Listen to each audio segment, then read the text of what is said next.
खुदावंद मसीह में आप सब पर सलामती हो। अजीज बहन भाइयों, खुदावंद यीशु के पहाड़ी वास के सिलसिले में आज ये हमारा 33वां सेशन है। हम कलाम मुकद्दस से पढ़ेंगे मुकद्दस मत्ती की अंजील, उसके 7वें बाब की 12वीं आयत। कलाम मुकद्दस में लिखा है, यीशु मसीह ने फरमाया, जो कुछ तुम चाहते हो कि लोग तुम्हारे साथ करें, वही तुम भी उनके साथ करो, क्योंकि तौरात और नबियों की तालीम यही है। आमीन। खुदावंद के कलाम का पढ़ा और सुना जाना हम सब के लिए बरकत का बाइस हो। अजीज बहन भाइयों, आज जैसा कि आपने टाइटल बॉक्स में देखा कि हमारा टॉपिक रहेगा the core of Jesus teaching, यीशु मसीह की तालीम का निचोड़। तो इस टॉपिक के तहत हम 3 सब टॉपिक्स डिस्कस करेंगे।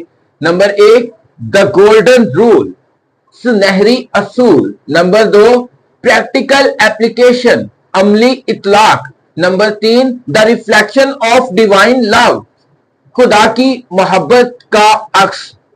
तो प्यारे बहन भाइयों, पहले नुक्ते पर आते हैं, the golden rule. The golden rule क्या है कि जैसा तुम चाहते हो लोग तुम्हारे साथ करें, वैसा ही तुम भी उनके साथ करो। इसका मतलब है कि अगर आप बीमार हैं तो आप चाहेंगे ना कि दूसरे लोग आपके साथ हमदर्दी करें, मेहरबानी से पेश आए, आपकी मदद करें, आपकी तबादारी करें।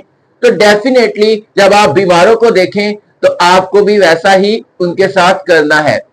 आप एक अच्छी जगह, अच्छी पोस्ट पर हैं, तो आप चाहेंगे ना कि आपसे बड़ा जो ऑफिसर है वो आपकी रिस्पेक्ट करे, तो आपको भी अपने से छोटों की रिस्पेक्ट करना है, इस ख्याल से कि ये खुदावंद यीशु का हुक्म है, ये बाइबल मुकद्दस की तालीम है। तो जब हम खुदा के हुक्मों को पूरा करते हैं तो फिर डेफिनेटली हम जमीन पर अपनी रहने के मकसद को पूरा कर रहे होते हैं। तो दूसरी बात, प्रैक्टिकल एप्लीकेशन। ये जुबानी करने वाली बातें नहीं है, ये अमली तौर पर करने वाला काम है। अगर आप देखते हैं कोई जरूरतमंद है तो आप उसकी मदद करें, इस ख्याल से कि शायद मैं भी जरूरतमंद होता तो यकीनन मैं चाहता कि कोई मेरी मदद करे।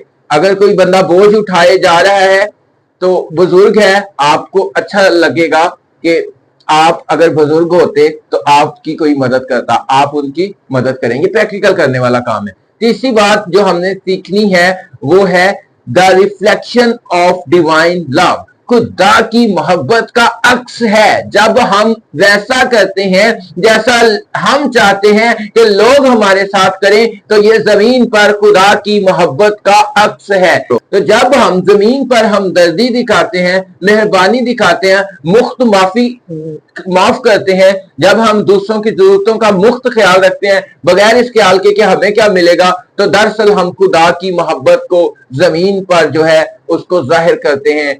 क्योंकि खुदा जो है वो बगैर ख्याल किए कि कौन गुनाहगार है, कौन रास्तबाज है, अपनी सारी नेमतें बिल्कुल बगैर इम्तियाज के देता है। तो हम भी जब दूसरों के लिए अच्छा करते हैं तो खुदा की मोहब्बत का इजहार करते हैं। जब हम दूसरों को मुफ्त माफ करते हैं तो दरअसल हम खुदा की मुफ्त माफी जो यीशु मसीह में हमारे मारूसी और हमारे जाती गुनाहों को यीशु मसीह में खुदा ने माफ किया, तो हम जमीन पर खुदा की मोहब्बत का इजहार दूसरों को माफ कर सकते हैं। खुदावंद हमें आज के इस कलाम के वसीला से बरकत दे। खुदावंद आप सबकी सलामती फरमाए, आपके घरों पर सलामती रहे, आपकी जरूरतें आसमान से पूरी होती रहे। खुदावंद आप सब पर रहम मेहरबान रहे और आपको बीमारियों से, मुसीबतों से और इब्लीस की तमाम चालाकियों से महफूज रखे। यीशु मसीह हमारे खुदावंद के वसीला से, आमीन। God bless you.